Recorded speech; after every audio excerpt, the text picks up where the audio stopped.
That took forever. It's really tiring reading out loud. But I mean, it's fun too.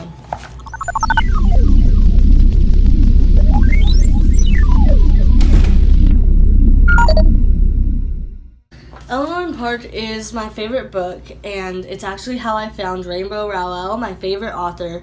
I went to Barnes & Noble for a CD, and thankfully they didn't have it. I was roaming the books, and I picked this book up off the shelf, and I flipped to this page, one of my favorite parts, and I just started reading.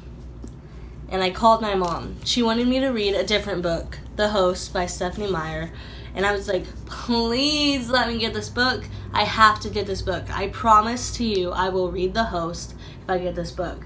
And she was like, you have to read The Host first. I said yes. I wasn't going to, though. I knew then that I was not going to read The Host first. So I secretly read this book, and then I told her I'm almost done with the book by now. It's been like a day. And I'm like, I have to tell you something, Mom. I've been reading this book, but it's so good. Like, you have to read it. And I read The Host afterwards, and I did like it. Like, it's a good book. So I'm going to be reading you Eleanor and Park. August 1986. 1. Park. XTC was no good for drowning out the morons at the back of the bus. Park pressed his headphones into his ears.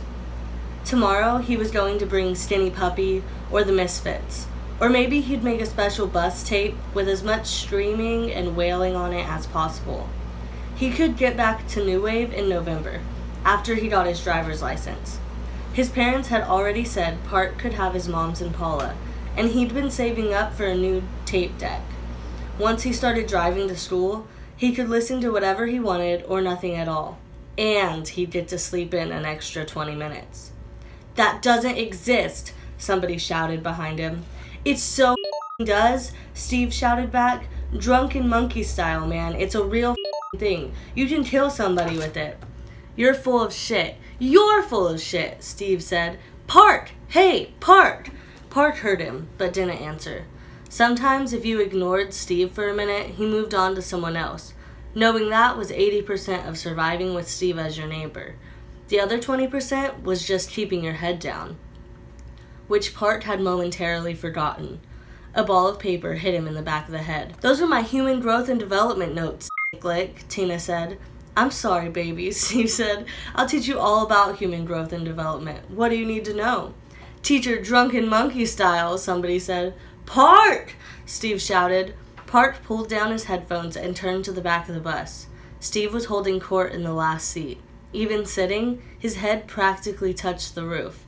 Steve always looked like he was surrounded by doll furniture.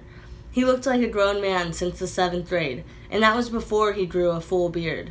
Slightly before. Sometimes Park wondered if Steve was with Tina because she made him look even more like a monster. Most of the girls from the flats were small, but Tina couldn't be 5 feet, massive hair included. Once, back in middle school, some guy had tried to give Steve shit about how he better not get Tina pregnant because if he did, his giant babies would kill her. They'll bust out of her stomach like an alien's, the guy said. Steve broke his finger on the guy's face. When Park's dad heard, he said, somebody needs to teach that Murphy kid how to make a fist. But Park hoped nobody would. The guy Steve hit couldn't open his eyes for a week. Park tossed Tina her balled-up homework. She caught it. Park, Steve said, tell Mikey about drunken monkey karate. I don't know anything about it, Park shrugged. But it exists, right? I guess I've heard of it. There, Steve said. He looked for something to throw at Mikey, but couldn't find anything. He pointed instead. I told you. What the does Sheridan know about Kung Fu, Mikey said. Are you Steve said. His mom's Chinese. Mikey looked at Park carefully. Park smiled and narrowed his eyes. Yeah, I guess I see it, Mikey said. I always thought you were Mexican. Shit, Mikey, Steve said. You're such a racist. She's not Chinese, Tina said. She's Korean. Who is? Steve asked. Park's mom. Park's mom had been cutting Tina's hair since grade school. They both had the exact same style. Long spiral perms with tall feathered bangs. She's hot is what she is, Steve said, cracking himself up. No offense, Park. Park managed another smile and slunk back into his seat, putting his headphones back on and cranking up the volume. He could still hear Steve and Mikey 4 seats behind him. "But what's the point?" Mikey asked. "Dude, would you want to fight a drunk monkey? They're huge, like every which way but loose, man. Imagine that bastard losing his shit on you." Park noticed the new girl at about the same time everybody else did. She was standing at the front of the bus, next to the first available seat. There was a kid sitting there by himself, a freshman. He put his bag down on the seat beside him, then looked the other way. All down the aisle, anybody who was sitting alone moved to the edge of their seats. Park heard Tina snicker. She lived for this stuff. The new girl took a deep breath and stepped farther down the aisle. Nobody would look at her. Park tried not to, but it was kind of a train wreck / eclipse situation. The girl just looked like exactly the sort of person this would happen to. Not just new, but big and awkward, with crazy hair, bright red on top of curly, and she was dressed like she wanted people to look at her. Or maybe like she didn't get what a mess she was. She had on a plaid shirt, a man's shirt, with half a dozen weird necklaces hanging around her neck and scarves wrapped around her wrists. She reminded Park of a scarecrow or one of the trouble dolls his mom kept on her dresser, like something that wouldn't survive in the wild. The bus stopped again, and a bunch more kids got on. They pushed past the girl, knocking into her, and dropped into their own seats. That was the thing. Everybody on the bus already had a seat. They'd all claimed one on the first day of school. People like Park, who were lucky enough to have a whole seat to themselves, weren't going to give that up now, especially not for someone like this. Park looked back up at the girl. She was just standing there. "Hey you!" the bus driver yelled. "Sit down!" The girl started moving toward the back of the bus, right into the belly of the beast. God, Park thought. Stop. Turn around. He could feel Steve and Mikey licking their chops as she got closer. He tried again to look away. Then the girl spotted an empty seat just across from Park. Her face lit with relief, and she hurried toward it.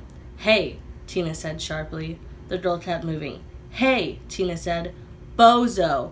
Steve started laughing. His friends fell in a few seconds behind him. "You can't sit there," Tina said. "That's Michaela's seat."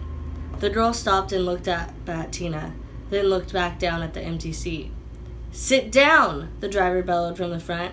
"I have to sit somewhere," the girl said to Tina in a firm, calm voice.